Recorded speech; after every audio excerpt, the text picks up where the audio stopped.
let's talk a little bit about our guy, Joe West, the Cowboy. So he's going to umpire more games than anyone in history as of tomorrow. He's going to break Bill Clem's record. Just to give you an idea how long this record has lasted, Bill Clem died in 1951. And Joe West was a really good umpire the minute he arrived in 1976. And he's still a very good umpire today, 45 years later.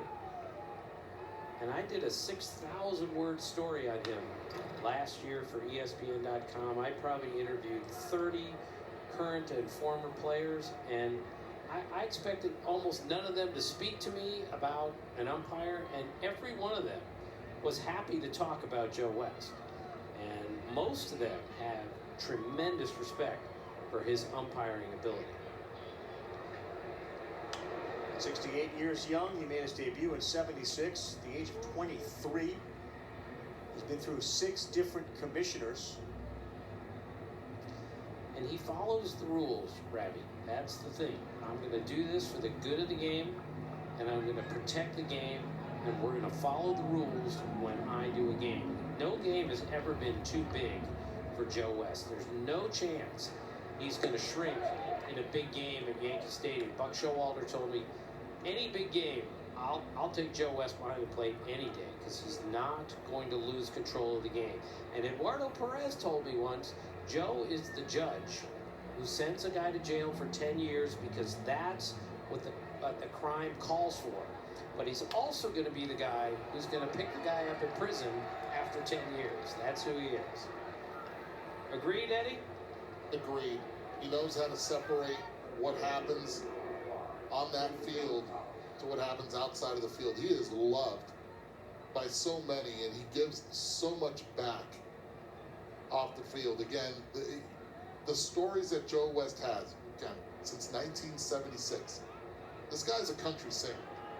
This guy just loves being around people. Tomorrow, over 120 tickets. I think he has 4 no-shows, if I'm not mistaken, as I spoke with Jesse before the game. But 116, give or take, tickets, Jesse. And one of the guests is Jim McMahon. He's going to be in attendance there as one of his invitees. And the Chicago White Sox said, wait, we can't put him in the stands. It's going to be a frenzy. So they got a suite for Joe West and Jim McMahon to be watching Joe West behind the plate tomorrow. Break the record. And he told me earlier today that Lou Gehrig had nothing on him. He felt like he was the luckiest man on earth. And he, like I said in the pregame, he has such an appreciation for the sport. And you talk about upping the big games. He's okay with a game in mid-May as well. Like, he treats them all the same. And just talking to him today, he's so engaging and has a memory like an elf, and he really does, about a lot of the games that he's umpired. But he certainly feels fortunate to have lasted this long. So after game number 5,000, he was taken out to dinner at Manny's in Minneapolis, and the waiter served him a Braille menu with an umpire. And he pretended to read it and ordered a ribeye rare with a baked potato. And everyone howled with laughter. It's very self-deprecating, Joe West. I think, Eddie, one of the reasons that he's loved and respected is because he's authentic. He's allowed himself to be a person. He's not just an umpire. As you said, he's a country singer. He's a storyteller. He can relate to people. He's been vulnerable at times, and that humanizing aspect of him, plus the incredible longevity, works in his favor in an industry in which it's a hard thing to get people to be in your favor.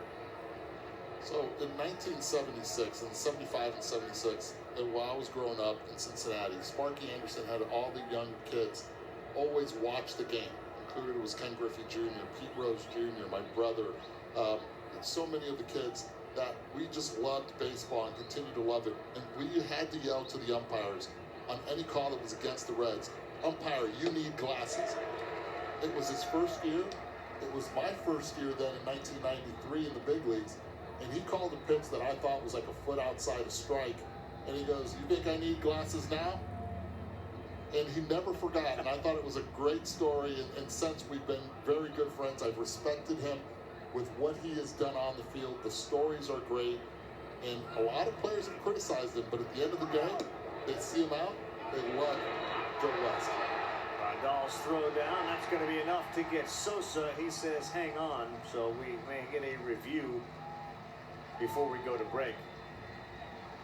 Well, his pointing that out also reminds you of the absurdity of just because it was a close call, you all had to yell, you all need glasses. Like, you realize years later how silly that sounds. Joe West beat cancer. Number 6. Joe West Exactly. has done work on his knees just so he's able to crouch down behind home plate.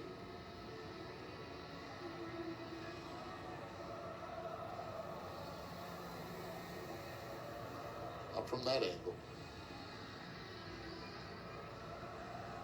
There's a couple things going on. It didn't appear, and again, you're right, that's hardly a conclusive angle, but at one point the hand pops off and the foot hasn't gotten to the bag, and the question's going to be, is Anderson's glove still on it?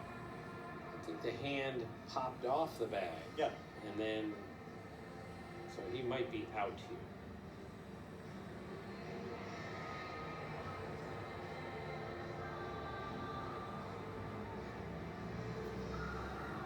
So the swim move's got to be